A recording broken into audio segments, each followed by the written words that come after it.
रात्रीची वेळ, कालपाडा गाव. 2001. आकाशात चंद्राचा अर्धा तुकडा चमकत होता.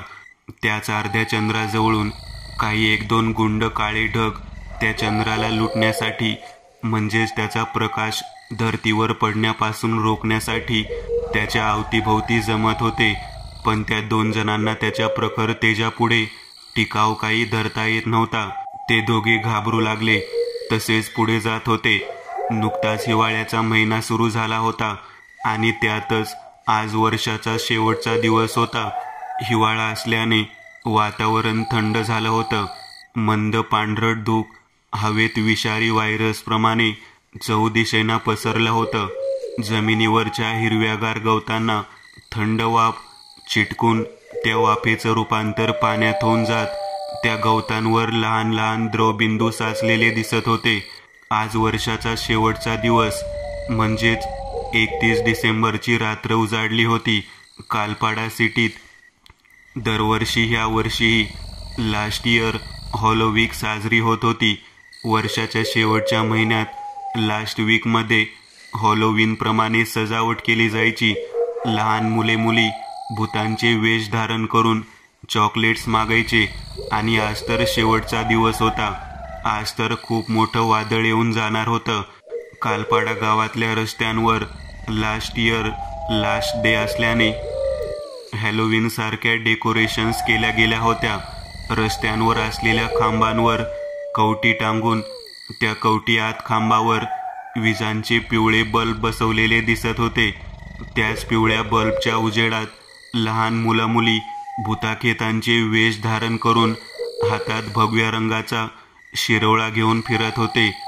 त्या गोल भगव्या शिरोळ्याला चांदण्यासारखे 2 डोळे कोरलेले, तर तोंड म्हणायला काय असेल बरं, विचकलेला जबडा आणि धारदार दात. अगदी बरोबर ओळखलं. 10 वर्षाच्या लहान मुलांपासून ते 20च्या तरुणांपर्यंत सर्वांनी आपापला आवडीचा हॉरर कॉस्ट्यूम घातला होता. कोणी काळा कोट, आत सदरा, ताट कॉलर, प्रेतासारखा चेहरा, निते धारदार दात, ड्रेक्युला बनलं होतं. तर कोणी लांब नाकाची चेटकीन, Michael Myers, Frankenstein, Wonder Woman, Batman, नाना तऱ्हा. रस्त्यावरून 3 लहान मुलांचा ग्रुप हातात शिरोळा घेऊन चालला होता. एक स्पायडरमॅन बनला होता, दुसरा आयन स्पायडर, तर तिसरा वेनम स्पायडर. काय दृश्य होतं हे! मार्वलचा निर्माता पाहिल तर चक्रावूनच जाईल, नाही का? असो, ए आंडू, किती चॉकलेट्स भेटले? वेनम स्पायडर मुलाने लाल स्पायडरमॅन आंडू नामक मुलाला विचारलं. अरे नाही इतके, पण अजून फिरू आपण, भेटतील खूप, असं म्हणतच ते तिघे डाव्या बाजूला वळले. ते तिघेही सरळ मार्गी रस्त्यावर होते आणि त्या रस्त्याच्या दोन्ही बाजूला बंगल्याची रांग होती. प्रत्येक बंगल्याच्या बाहेर गार्डनमध्ये हॅलोवीन असल्याप्रमाणे वेगवेगळी जातीची भूतं उभं करून त्यांभोवती लेझर लाईटची डेकोरेशन केली होती. फारच भयानक दिसतील अशी डेकोरेशन. हे तिघेही डाव्या बाजूला वळताच एक पोलिसाची गाडी सायरन पेटलेल्या अवस्थेत हळूच रस्त्यावरून पुढे निघून गेली. त्या गाडीत 2 तरुण पोलीस हवालदार बसलेले. सर्व काही सुरळीत सुरू आहे ना? नवीन वर्षाच्या दिवशी भांडण वगैरे न होवो यासाठीच पोलिसांची एक गाडी रात्री फेरी मारत होती. कुठे काही भांडण वगैरे झालेले दिसत नाही. सगळं नीट चालू आहे. ड्रायव्हर सीटवर बसलेला हवालदार मिररमधून आजूबाजूला पाहत वॉकी टॉकी मशीनमध्ये उच्चारला, हो, गाडी थांबव इथं. मग ड्राईव्ह सीट बाजूला बसलेला तो तरुण हवालदार त्याला उद्देशून बोलला. तसे त्या ड्राईव्ह करणाऱ्या हवालदाराने गाडी रस्त्याच्या थोडी आड बाजूला थांबवली.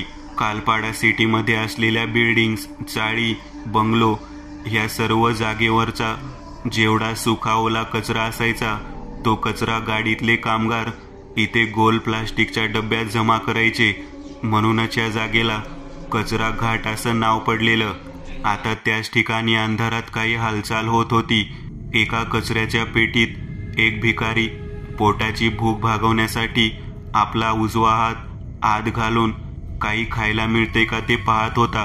त्या कचऱ्याच्या पिवळ्या पेटीचं झाकण त्याने उघडलं होतं. डाव्या हातात एक पिवळी पिशवी धरून उजव्या हाताने काही खायला मिळतं का ते शोधत होता. जसं की उष्ट खाल्लेलं पाव, वेफर्स, पामलेलं भात, कीड लागलेले लॉलीपॉप, हे असं काही मिळालं की तो त्या पिशवीत टाकत होता. एका पावाचा तुकडा मिळताच तो हसला. त्याचं नेहमीचंच होतं. काही खायला मिळालं की तो हसायचा. तसे कधीही न धुतलेले त्याचे पिवळसर दात व किडलेल्या काळ्या हिरड्या, आतील दुर्गंध बाहेर पडायची. आताही ती दुर्गंधी बाहेर पडली होती. तो भिकारी जिथे उभा होता तिथे फक्त आणि फक्त कचऱ्याचं साम्राज्य होतं. एक पिवळा बल्ब तिथे चरचर करत जळत होता. जणू अंधाराला त्या भिकाऱ्यापासून दूर ठेवण्याची सोय तो करत असावा, किंवा प्रकाश त्या असीम अंधारासमवेत लढा देत असावा. शेवटी चरचर करणारा तो बल्ब विझला. काळोखाच्या पडद्याआड विलीन झाला. त्या कचरा पेटीजवळ धूप अंधार पसरला. रातकिड्यांची किरकिर ऐकू येऊ लागली. अंधार पसरताच तो भिकारी घाबरला. शेवटी प्रकाश होता तोपर्यंत ती जागा पवित्रच होती, जणू जी अंधारामुळे अपवित्र झाली असावी. तो भिकारीही माणूसच होता ना, नाहीतर त्याच्या चेतनातून ती धोक्याची चाहूल कशी लागली असती. हातात पिवळी पिशवी पकडून उभा असलेला तो भिकारी आता जागेवरच थिजला होता. अंग बर्फाच्या लादीवर झोपवलेल्या मुर्द्यासारखं ताठरलं गेलं. भीतीने पायाच्या टाचेपासून मेंदूपर्यंत भयमय लाट पसरली होती. डोळ्यांच्या कडा हा हा म्हणता मोठ्या झाल्या. तोंड उघडलं. त्यातले ते पिवळे दात, किडलेल्या हिरड्या आणि तो अर्धवट खाल्लेला तोंडात असलेला पाव दिसला. त्याच्या मागे कोणीतरी उभं होतं असं त्याचं मन सांगत होतं. आणि ते जे कोणी होतं क्रूर होतं हे नक्कीच. भिकाऱ्याच्या मागे अंधाऱ्या काजळीत एक काळसर आकृतीने आपलं पटल तयार केलं होतं. मागे बघ रे, ए भिकाऱ्या, एक खर्जातला हुकुमी किन्नरी स्वर ऐकू आला. त्या भिकाऱ्याने यंत्रवत म्हणा की हुकुमी आवाजाने म्हणा वळून मागे पाहिलं, आणि जसं वळून पाहिलं त्याला ते रूप दिसलं. रूप तरी कसलं, अभद्र चांडाळ उभा होता. 7 फूट उंची, खाली एक भगव्या रंगाची ढगाळ पॅन्ट, शरीराने जल्लादासारखा जाडा, आणि डोक्यावर तो भगवा शिरोळा बसवलेला, ज्या शिरोळ्याच्या डोळ्यांतून व जबडा विचकून हसणाऱ्या थोबाडातून तांबडा प्रकाश बाहेर पडत होता. आणि त्याच्या हातात एक धारदार ऑपरेशन पोस्टमॉर्टमला डॉक्टर वापरतात ती ब्लेड होती. तोच हात गरकन वर आला. त्या भिकाऱ्याच्या विस्फारलेल्या पांढऱ्या बुबळातल्या काळ्या मिरीतल्या पातळसर पडद्यात जणू चिखलात हात घुसावा तसा आत घुसला. पातळसर बुबळाला बरोबर मधोमध फाडत थेट कवटीतल्या मांसपेशींना कापत आत घुसला. पहिलीच एक रक्ताची कारंजी फवाऱ्यासारखी उडाली. ए आई, ए आई, त्या भिकाऱ्याच्या कंठातून आत्मा ठणकली. गुडघ्याच्या देठापासून ही अशी कळ निघाली, शब्दात वर्णन करणे नाही. त्या भिकाऱ्याने पळता पळताच एक शिवी हासडली. एका डोळ्यातलं बुबुळ फाडून त्यात अडकलेल्या त्या ब्लेडमधून रक्ताची धार त्याचं अर्ध तोंड भिजून निघालं होतं. तसाच एका डोळ्याने मार्ग काढत तो पुढे पळत होता. ती हातातली पिशवी खाली पडली होती. त्यात कोंबलेलं ते पाव, वेफर्स, चिकनचा तुकडा रक्ताच्या ताज्या चटणीने भिजलं होतं. तो भिकारी पुढे येणाऱ्या कचऱ्याच्या डब्यांना दूर फेकत पुढे पुढे जात होता. कणत विवळत मार्ग काढत होता. तेवढ्यात तो एका कचऱ्याच्या डब्याला ठेपाळून खाली पडला. चेहऱ्यावर पडला असल्याने ती डोळ्यात खोवलेली ब्लेड जमिनीवरच्या दाबाने अजूनच आत घुसली. थेट मागची कवटी फाडून रक्ताची चिळकांडी उडवत त्या वाढलेल्या केसांतून बाहेर आली. तो गुरासारखा ओरडला. हातपाय मुंग्या आल्यासारखे जड झाले होते. पळून जाण्यासाठी ताकद उरली नव्हती. तरीही जीव जाण्याच्या भीतीने तो जमिनीवर हातपाय मारत रेंगाळत पुढे पुढे जात होता.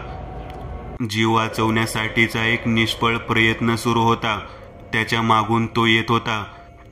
त्याचं ते शिरोळ्याचं हसणाऱ्या बुजगावण्यासारखं धड अंधारात पुढे पुढे येताना दिसत होतं.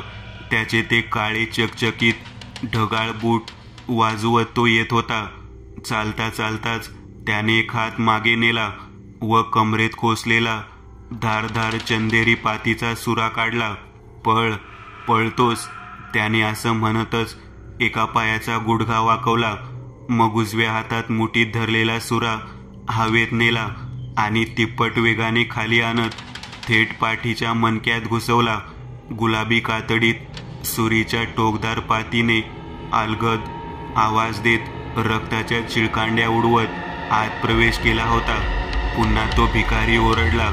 त्याच्या वासलेल्या मुखातून रक्ताची गुलणी, ते पिवळसर दात, काळे ओठ, गुलाबी जीभ, सर्व काही ताज्या रक्ताने रंगवत बाहेर पडली. चेहऱ्यावर, डोळ्यात बुबळ फोडून आत रुतलेली धारधार ब्लेड, त्यातून रक्ताची पिचकारी उडाली.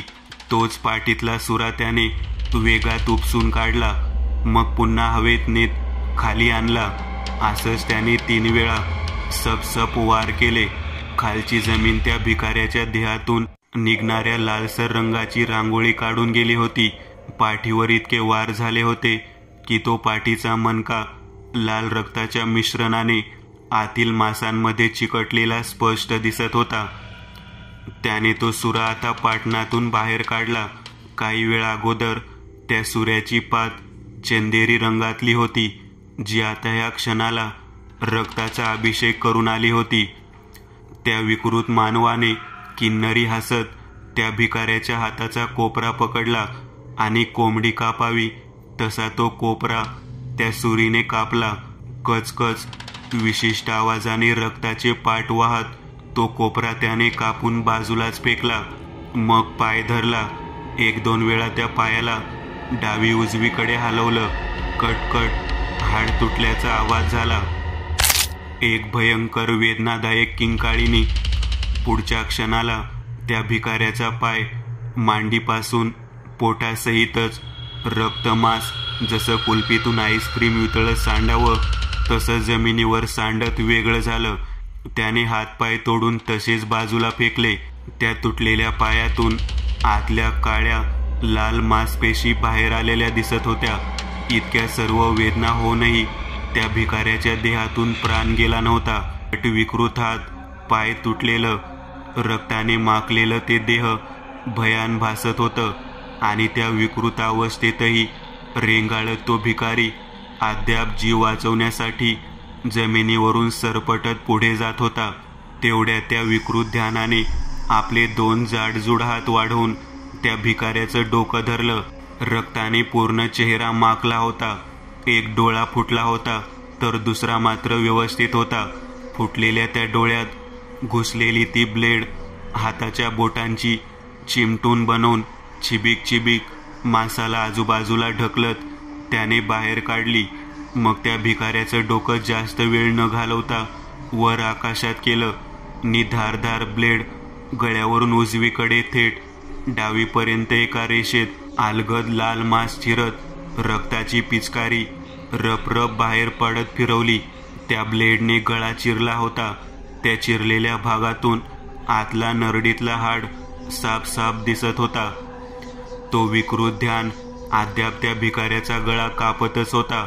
शेवटी शिर देहापासून विलग झालं तेव्हाच तो थांबला. त्या भिकाऱ्याचं कापलेलं शिर हातात घेऊन तो जागेवर उभा राहिला. रक्ताने माखलेला चेहरा एक बुबळ फुटलं होतं. त्यातून मांस व रक्त बाहेर आलेलं, तर दुसरा डोळा व्यवस्थित होता. तोंडाचा मरता वेळेस भयान पाहिल्यासारखं विचकलेलंच होतं. त्या पोलिसांच्या गाडीतला फोन वाजला तसा ड्रायव्हर सीटवर बसलेल्या त्या हवालदाराने तो उचलून कानाला लावला. हॅलो, हवालदार मोहिते. फोन उचलून तो हवालदार आपलं नाव सांगत म्हणाला.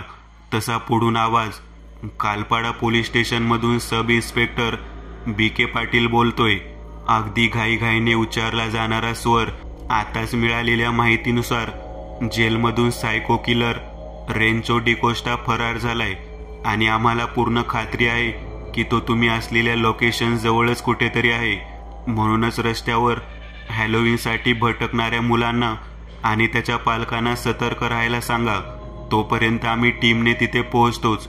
फोन ठेवला गेला आणि ही न्यूज ऐकून हवालदार मोहिते व बाजूला असलेला कॉन्स्टेबल चंद्र्या चटका बसल्यासारखा पुढील कृती करू लागले. प्रथम सायरन वाजलं गेलं आणि गाडी सुसाट वेगाने रस्त्यावरून पळू लागली. गाडीला असलेल्या भोंग्यातून कॉन्स्टेबल चंद्र्या पुढील सूचना देऊ लागला. कालपाडा जेलमधून सायको किलर रेंचो डिकोस्टा फरार झाला आहे. लहान मुलांनी, मोठ्या थोर सर्वांनी आपापल्या घरात बसा.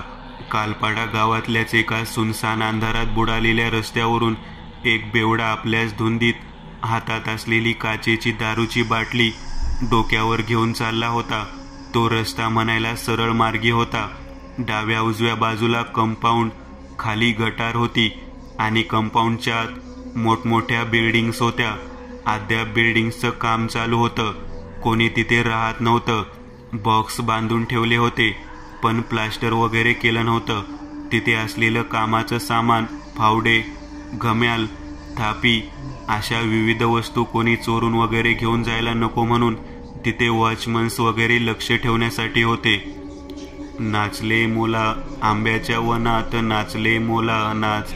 नशे तो कसं तरी वाकडे तिकडे शब्द फिरवून गाणे म्हणत होता. म्युझिक म्हणून स्वतःच काही बाई आवाज काढत होता. त्या दारुड्या इसमाचं नाव सुलतान होतं. इथेच एका बिल्डिंगमध्ये तो एकटाच राहत होता आणि तिथेच वॉचमनचं कामही करायचा. त्याचं आपलं म्हणायला कोणीही नव्हतं. म्हणूनच नशा आणि बाटली हेच त्याची फॅमिली समजून तो रोज रात्री एक चपटी प्राशन करायचा. आजही त्याने तेच केलं होतं. एक खर्जातलं हसू आणि तो घोगरा आवाज. त्या दारुड्याची पावले एक क्षण जागेवरच थिजली. डोका आणि नशेने जड झालेल्या पापण्या ताळावर नव्हत्याच, तरीही त्याला तो आवाज फार चमत्कारिक वाटला होता. एक गिरकी घेऊन मागे पाहावा असं त्याला वाटलं. चेतातंतूमार्फत मेंदूला तो इशारा पोहोचला. पुढील क्रिया घडू लागल्या. त्याने वळून मागे पाहिलं तसे त्याला दिसलं. मागे मागे तो उभा होता. रोज दिसणारा अंधार. मागे अंधार उभा होता, कोणीच नाही. मग आवाज. स्वतःशीच असं म्हणत तो पुन्हा पुढे वळला. एक एक पाऊल पुढे टाकत चालू लागला. हातातली काचेची हिरवी बाटली खाली होती. पावले वाकडी तिकडी रस्त्यावर पडत होती. आजूबाजूला त्या दारुड्या व्यतिरिक्त कोणीच नव्हतं. साधं चिटपाखरूही नाही. हलकासा मंद गार वारा वाहत होता. अंगाला बोचरी थंडी स्पर्श करून जात होती. पण नशेच्या आमळाखाली गेलेल्या सुलतानला ते बिलकुल जाणवलं नाही. तो पुन्हा सुरू झाला होता आणि शेवटची लाईन बोलून झाल्यावर तो पुन्हा ती म्युझिकही बोलणार होता. तोच तो खोल खरजातला घोगरा आवाज मंद वाऱ्यात मिसळून घुमला आणि त्या बेवड्याच्या कानात घुसून पहिल्यांदाच त्याच्या अंगावर सरसरून काटा उभा राहिला. नशेने जड झालेल्या पापण्या पाण्याचा झपकारा मारल्यागत हलक्या झाल्या. मागून आलेला तो आवाज खरखरता खरजातला होता. मानवाच्या सामान्य आवाजाची लय त्याला नव्हतीच. चढलेली नशा झटक्यात उतरायला सुरुवात झाली होती. भीतीने पाय लटलट कापत होते. मानेवरचे केस ताठरले होते. पायाच्या टाचेपासून वर टाळूपर्यंत भीतीची लाट पसरली होती. नाकपुड्यातून श्वास वेगाने बाहेर पडत होता. हृदयात भीतीपोटी ठणकू लागलं होतं. जणू काही भयान पाहिलं तर हृदयाचा झटका नक्कीच येईल. काही वेळ निघून गेला होता. मागून कसलाही आवाज आला नव्हता. मग त्याच्या मानवी तर्काने डोकं पुढं केलं. भास ही संज्ञा फेकून मारली. तो स्वतःशीच हसला. भास झाला समजून पुढे चालू लागला. परंतु मन सांगत होतं धोका आहे. रोजची पायाखालची ही वाट आज जरा विचित्र, अपरिचित, अनोळखी वाटत होती. रोज ह्या वाटेवर दिसणारा अंधार आज जरा जास्तच गडद दिसत होता. त्याने पावले वेगाने उचलायला सुरुवात केली. त्याला राहून राहून वाटत होतं कोणीतरी आपल्या सावलीचा पाठलाग करतंय. कारण मागच्या अनोळखी इसमाचा धप धप पावलांचा आवाज येत होता. कोणीतरी मागून येत आहे. आपली चेष्टा मस्करी करत आहे. कोण आहे रे? त्याने चालता चालता एक शिवी हासडली. अचानक पावले थांबून मागे वळून पाहिलं पण मागे कोणीच नव्हतं. कपाळावर घामाचे बिंदू जमा झाले होते. घशाला कोरड पडली होती. छाती भीतीने वर खाली होत होती. तोंडावाटे येणारा स्वतःच्या श्वासांचा खरजातला आवाज त्याच्या कानांवर पडत होता. घशात पडलेली कोरड जाणवताच शेवटी डाव्या हातातली बाटली पुन्हा तोंडाला लावूनच त्याने गिरकी घेतली आणि तो जसा वळाला, पुढून एक काळा ग्लोव्ज घातलेल्या हाताची मूठ वेगाने आली आणि त्या बाटलीच्या खालच्या भागावर बसली. काच फुटल्याचा आवाज झाला, पण बाटलीचं पुढचं टोक त्याच्या वासलेल्या मुखातल्या मध्ये पांढरट दातांना तोडत लालसर रक्त तोंडातून बाहेर थेट घशापर्यंत घुसला होता. आत अटकून बसला होता.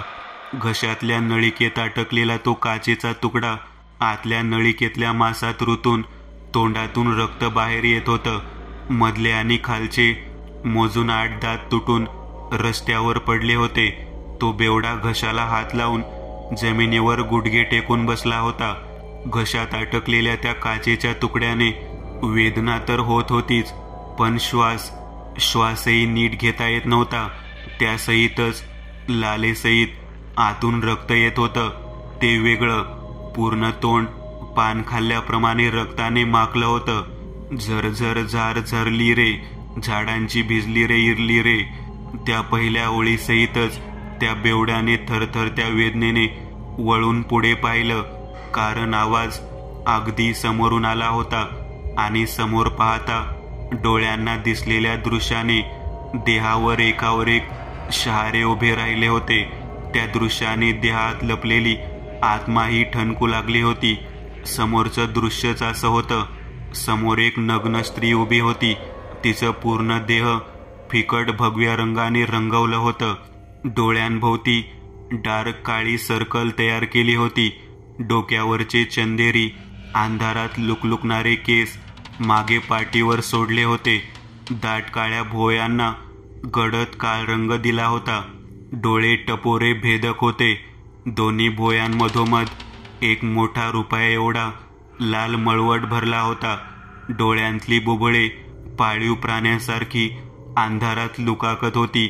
लाल रंगाने रंगवलेल्या हातापायांची नखे धारधार पौलात जणू भासत होती.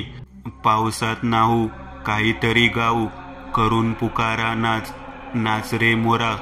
समोर शरीर स्त्रीचं होतं, पण आवाज मात्र पुरुषाचा. त्या बेवड्याची पाचावर धारण बसली. जमिनीला हात टेकवून कसं तरी तो उभा राहिला. समोर जे काही उभं होतं त्याला भूत म्हणून ओरडण्यासाठी त्याचा आवाज सुद्धा घशातून निघत नव्हता, कारण घशात अडकलेला काचेचा तुकडा आत फसला होता. शेवटी तो तसंच माघारी वळून धावू लागला.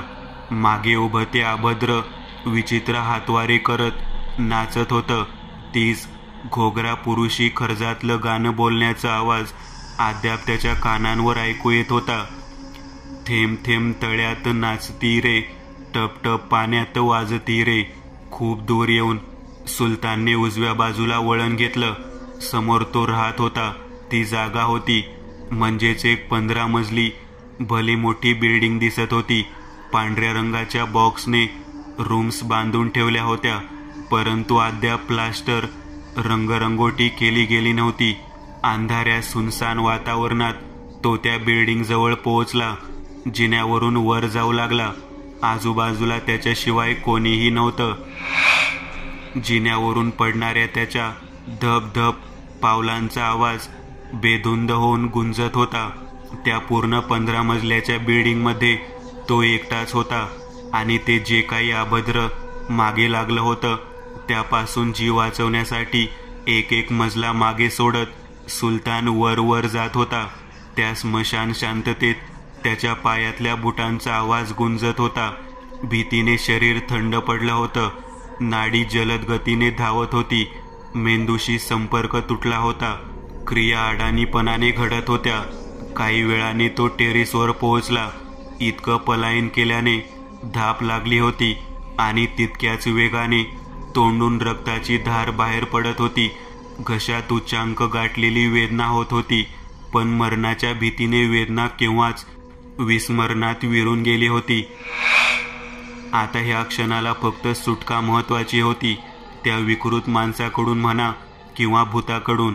चेहऱ्यावर मानव कितीही दाखवत असेल की तो निडर आहे, त्याला कसलीच किंवा कशाचीच भीती वाटत नाही. तो मृत्यूलाही घाबरत नाही. पण ज्यावेळेस त्या निडर व्यक्तीची त्या भयाशी झुंज होते, जेव्हा फेस टू फेस होतं, त्यावेळेस त्याला ती भीतीची जाणीव होते. ती भीती कानातून आत मेंदूत शिरते आणि मेंदूतून मनात, त्या धडधडणाऱ्या हृदयात, आणि मग सुरू होतो भीतीचा थरार. ती भीती त्या वाघालाही उंदीर बनवून सोडते. मोठे मोठे बादशाही या राणीच्या पायांखाली डोकं टेकवतात, पण त्यातल्या काही जणांनाच ती जीव बक्ष देते. बाकी उर्वरित तिची शिकार होतात. पण सुलतान, तो दारुडा सुलतान, त्याच्यासोबत काय होणार होतं? त्या ध्यानाच्या कचाट्यातून पळत तो बिल्डिंगच्या जिन्यावरून धावत थेट शेवटच्या टोकावर म्हणजेच टेरेसवर आला होता.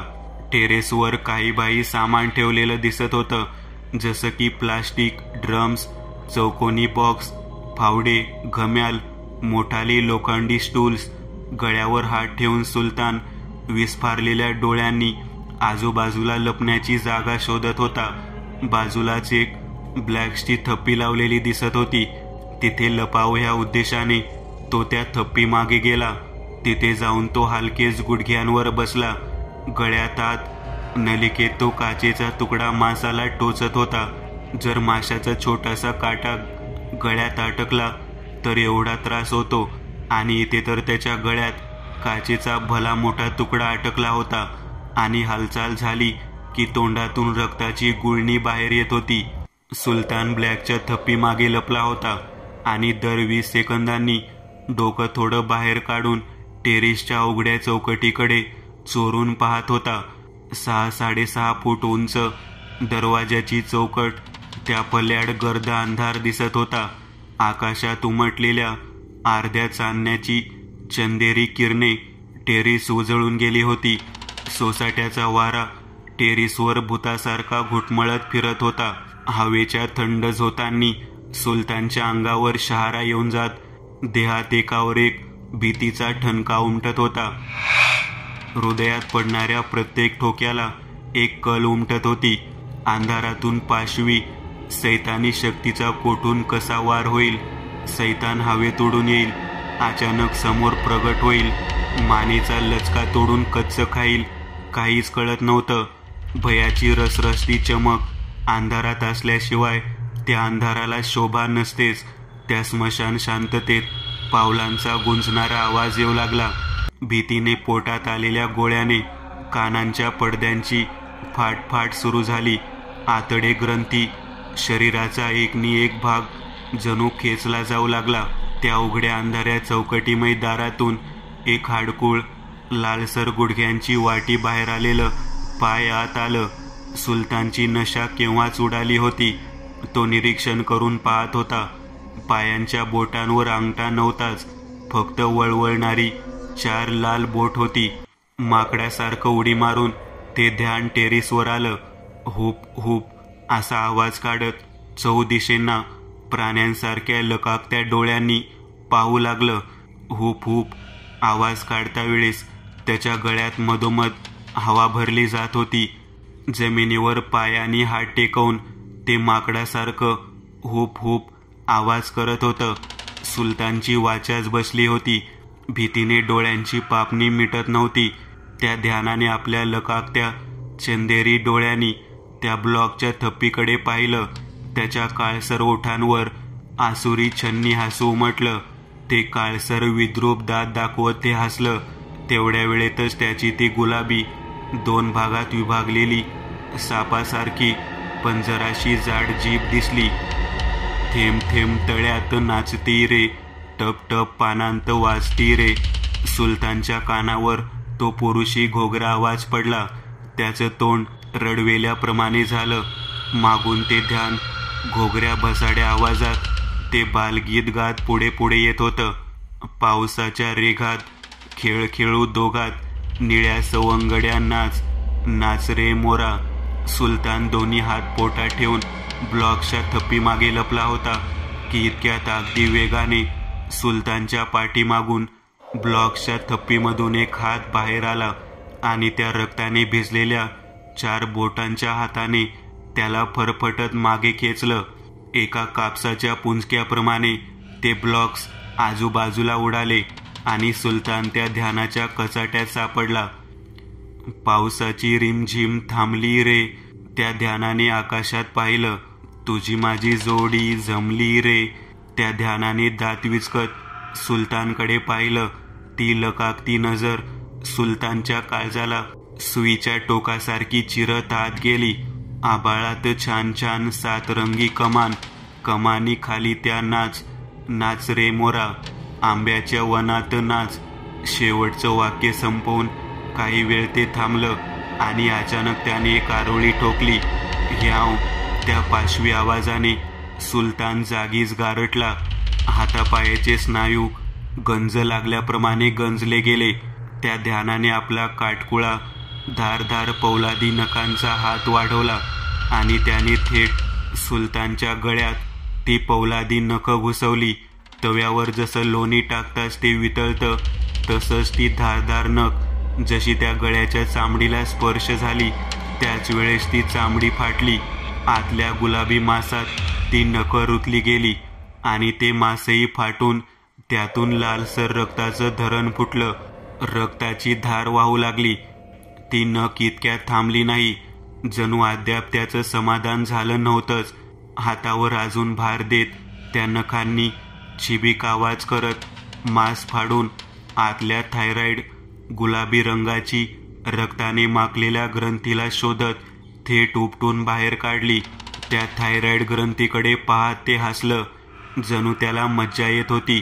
त्या थायरॉइड ग्रंथीला त्याने आवासून तोंडात टाकलं आणि चबक चबक आवाज करत खाऊ लागला. सुलतान गळ्याला हात लावत दोन्ही पाय खाली जमिनीला घासत मागे मागे जात होता की तोच त्या ध्यानाने सुलतानचा डावा पाय पकडला. ते पुन्हा विकृत हसलं. त्याच्या पायाच्या 5ही बोटांकडे विक्षिप्त हावरट नजरेने पाहत त्याने पायाचा अंगठा आपल्या जोरात डाव्या बाजूला फिरवला. खट तसं हाड तुटल्याचा आवाज झाला. सुलतानच्या तोंडून प्रथमच किंकाळी आणि घशात अडकलेला तो काचेचा तुकडा रक्ताची उलटी होऊन त्याच लालसर उलटीत बाहेर पडला. सुलतानच्या पायाचा तोडलेला अंगठा त्या ध्यानाने तोंडात टाकला. मग दुसऱ्याही बोटाचा अंगठा गोल गोल हळुवारपणे भिंगवत कट आवाज करत उपटून काढला. पुन्हा सुलतानची एक अर्धकिंकाळी उभ्या आसमंतात हादरून गेली. आता समजलं ना की त्या ध्यानाच्या पायावर अंगठे का नव्हते, कारण त्याने स्वतःचेच अंगठे स्वतःच खाल्ले होते. भयान असमंजस विकृती. सोड मला, सोड. सुलतानला बोलता बोलता ठसका लागला. तो खोकत असताना त्याच्या तोंडाचा आ वासला होता. त्याचं रक्ताने माखलेलं तोंड, दात, हिरड्या आणि जीभ सर्व काही दिसत होतं की तोच आपला 4 बोटांच्या पंजाचा हात वाढवून त्या ध्यानाने सुलतानची आतली जीभ पकडली.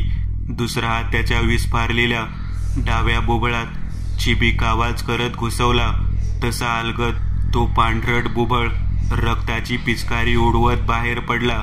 दुसऱ्या हातात धरलेली जीभ त्याने चिंगमप्रमाणे ताणली आणि बुबळाच्या रक्ताने माखलेला हात मागे केसांतून फिरवला आणि पुन्हा जसं पुढे आणला त्या क्षणाला हाती एक पातळसर उच्च प्रतीची ऑपरेशनला वापरली जाणारी धारदार चंदेरी रंगाची ब्लेड दिसत होती.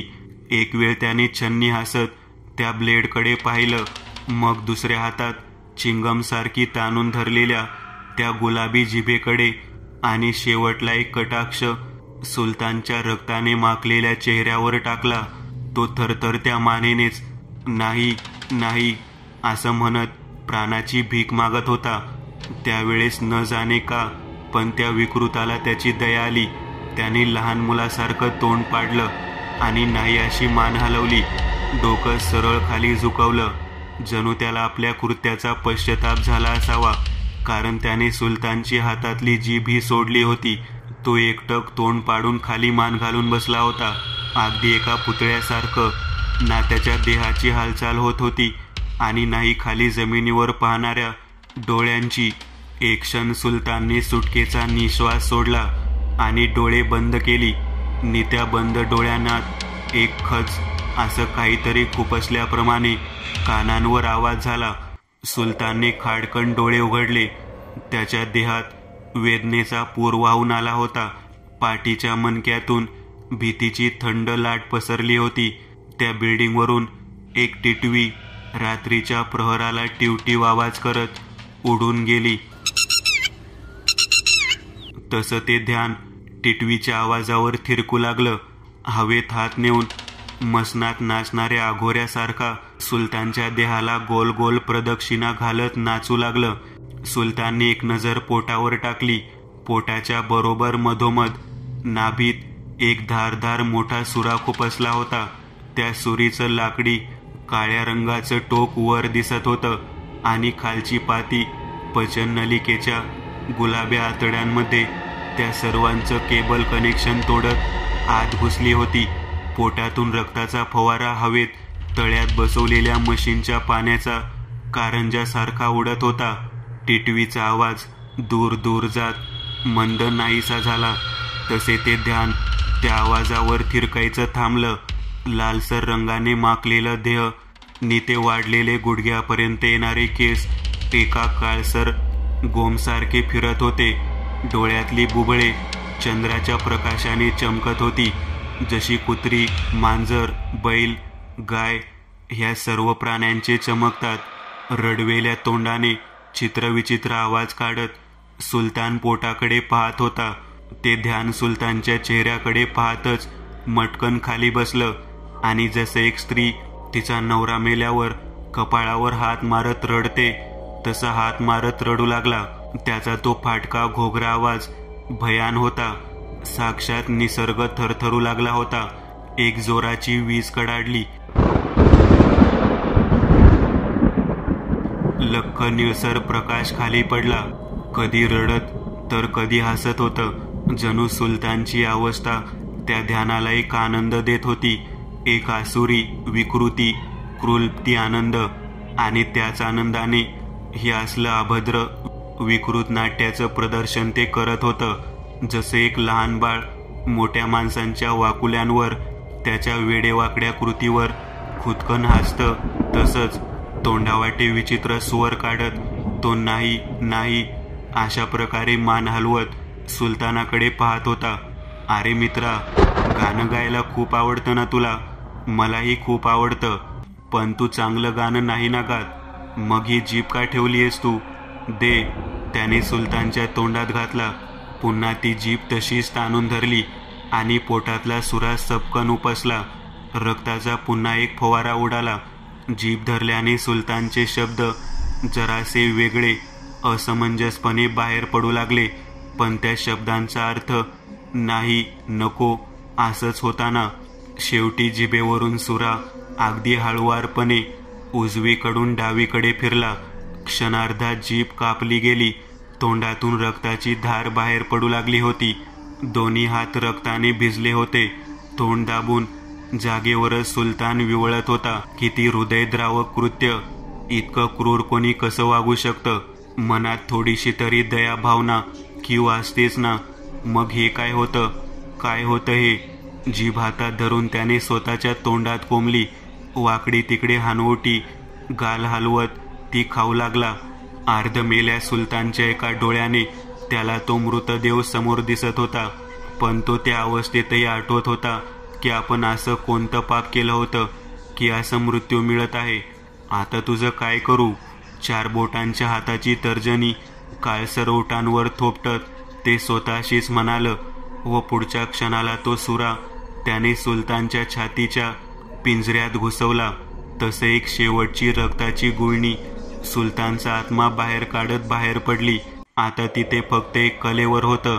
सुलतान तर केव्हाचाच रामनाम झाला होता. छातीत घुसवलेला सुरा त्या ध्यानाने बाहेर काढायला घेतला, पण प्रयत्न असफल झाला. त्याची पाठ जणू हाडमासात अडकून पडली होती. शेवटी सूर्याचं टोक धरून मिस्टर बीनसारखं बोरिंग ॲक्शन करत त्याने तो सुरा छातीपासून खालच्या अन्ननलिकेपर्यंत एका रेषेत जोर लावत खाली आणला.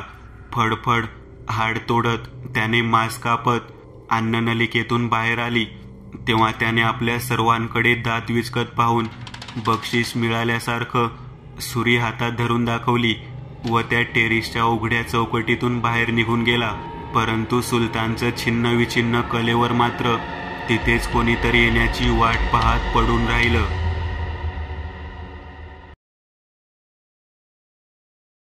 मित्रांनो, आज पुरतं एवढंच. तुम्हाला जर काही गोष्ट आवडली असेल तर नक्की लाईक करा. तुमच्यापैकी बरेचसे जण व्हिडिओ लाईक न करताच पळून जातात, पण हा जर व्हिडिओ तुम्ही लाईक केला तर मला जरा बरं वाटेल आणि असेच भारी भारी व्हिडिओ बनवायची माझ्यात एनर्जी येईल. त्यामुळे नक्की लाईक करा आणि अजूनही कोणी या चॅनलला सबस्क्राईब केलेलं नसाल तर लगेच सबस्क्राईब करून टाका आणि बाजूची घंटी ती मात्र दाबायला विसरू नका. देवाची घंटी आहे ती. चला तर मग पुन्हा भेटूया अशीच एक आगळी वेगळी गोष्ट घेऊन पुढच्या